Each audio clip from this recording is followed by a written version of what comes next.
The following material is for informational purposes only. It is not intended to be and should not be used as a guide for conducting an actual dredging operation. Dredging is a highly regulated and potentially dangerous activity and should only be conducted by a qualified master, crew, and vessel licensed pursuant to and operating in conformity with all applicable federal, state, and local laws and regulations.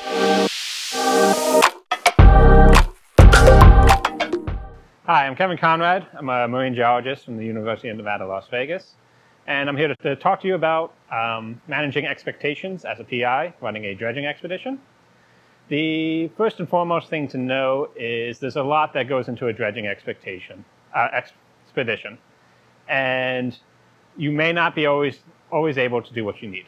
The first step that should always be taken is reach out to the MARSSAM group or similar and talk to them about what you want to do and what's feasible.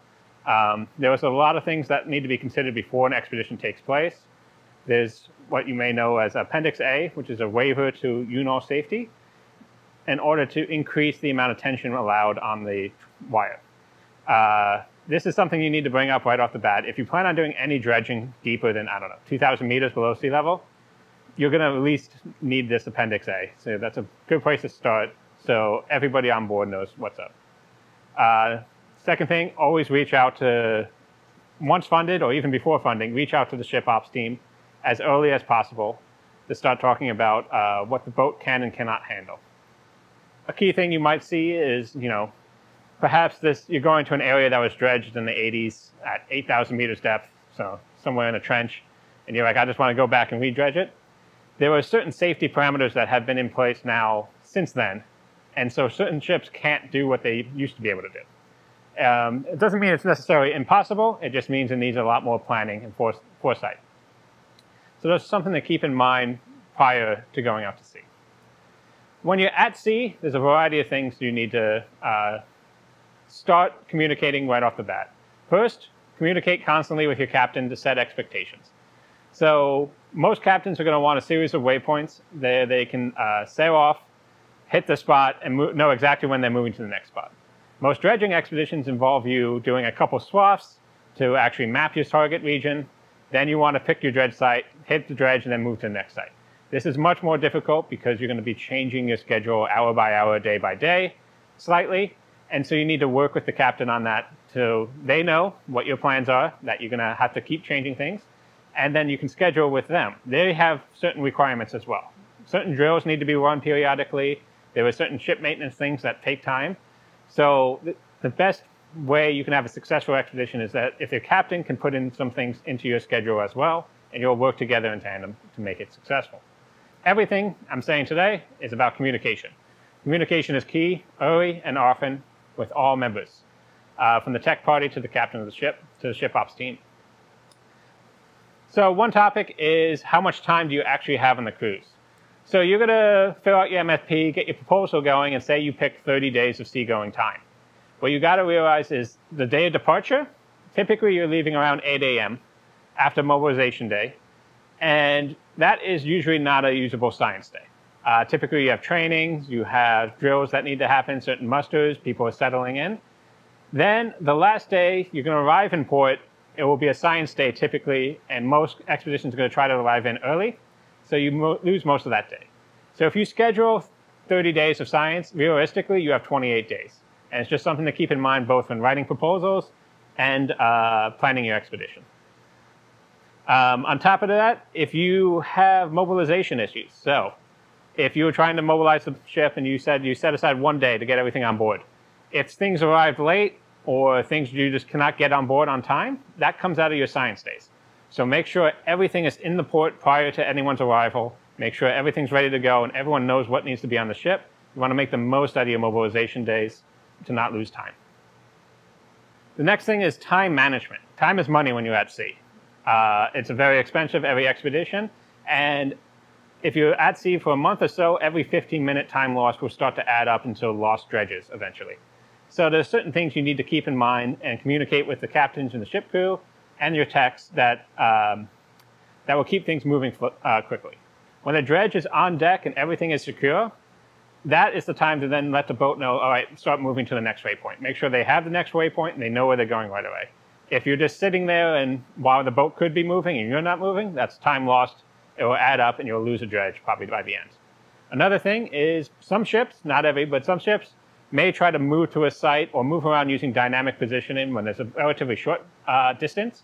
Say if you're on a move from mapping to a dredge site, instead of using the full ship thrusters, they're going to use dynamic positioning or DP to move.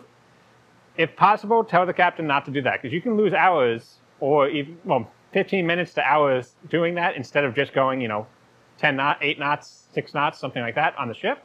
And that was still, once again, if you lose enough, if you do 30 dredges, you lose 15 minutes on every dredge, you're losing now dredges over the course of the expedition.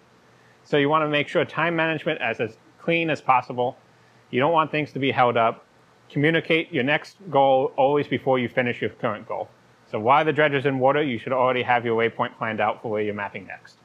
When planning your expedition, after it's funded, make sure you communicate very thoroughly with techs and ship ops that what you're going to require. So dredging can come in a variety of means.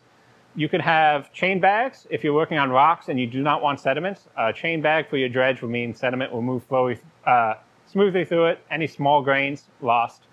In my case, when I work on igneous rocks, that's what I want. I don't want to choke anything up with sediment. I just want rocks. You could line your bags with burlap.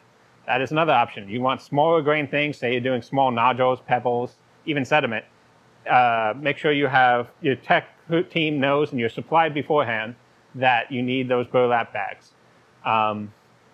Style of dredges.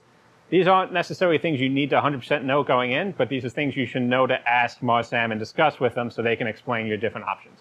There are different types of baskets, there's different types of bags. There's even different types of dredging style, active versus passive. What active is if the ship is actively moving and pulling on rocks, so you get higher tension spikes, but you can potentially tear rocks out of outcrops. Passive, you're moving the A-frame, you're moving the boat slowly. That you can scoop up rocks effectively with less tension, but you might not be able to hit your goals. So know exactly what type of dredging and how to dredge. And the key thing in all these cases, in order to make dredging accessible to the wider geologic community, we have groups like the MARSSAM now that can advise you. So just reach out to them, say, all I know is there's a fracture zone and I want rocks from it. How do I do it? And they will speak to you about that. When picking a dredge site, so you arrive at your dredge site, you make a map, you have an idea. So I always recommend look at backscatter as well as the bathymetry data, because if you want hard rock samples, you want high backscatter intensity. So communicate these things with your techs and your team beforehand. When picking a dredge target, there's a few things you have to consider that may, at the time. One is swell direction, or direction of waves or wind. You want the boat to be facing towards the swell to minimize how much you don't want to be side-swiped by any waves. Any kind of large tension spikes coming from going into the swell can affect your ability to actually dredge. You can actually break your side lengths and lose your dredge if you're not planned accordingly. So even if there's a really good feature, try to pick 1 or 2 different angles at least to bring to the captain to be like, if we're heading in a 300-degree azimuth, how does that handle the weather versus heading in a 180-degree azimuth? You want to keep those things in mind whenever possible. Another thing to keep in mind is depth. Your ability to dredge at depth is going to be dependent on a few different things. One is the boat's ability. So the boat can only dredge as a function of its tension limits. Different boats have different A-frame limits, and then if you have or don't have a waiver, it's going to depend on how much towards that limit you can get towards. And when I say limits, I mean how much tension and pounds force can you put on the wire. Whenever you're dredging, you're putting out, say, 3 kilometers of wire. So the actual weight of the wire itself and the dredge is already a high amount of tension. When you hit a swell, you're going to get a huge spike in tension.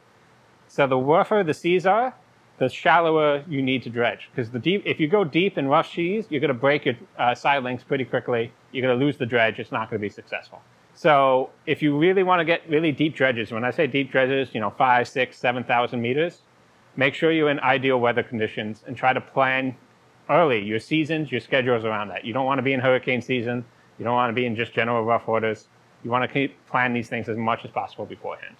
And just keep in mind, when you reach a target, there's a chance you just won't be able to hit it, simply because conditions weren't right at the time.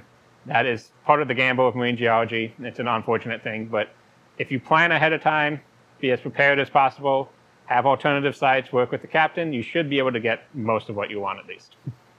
I hope this video was helpful. If you have any questions, you have any concerns, just reach out to the MARSSAM group, reach out to the actual ship owners for whatever ship you think will be appropriate, and best of luck and happy dredging.